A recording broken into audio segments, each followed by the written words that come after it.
मृत्युञ्जयाय रुद्राय नीलकण्ठाय शम्भवे अमृतेशाय शर्वाय महादेवाय ते नमः।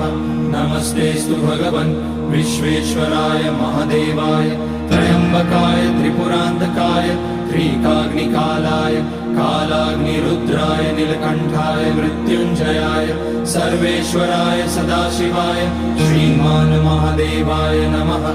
ॐ नमः शम्भवाय च मयोभवाय च नमः शङ्कराय च मयस्कराय च नमः शिवाय च शिवतराय च। ॐ त्र्यम्बकं यजामहे सुगन्धिं पुष्टिवर्धनम् उर्वारुकमिव बन्धनान् मृत्योर्मुक्ष्यमामृतात्।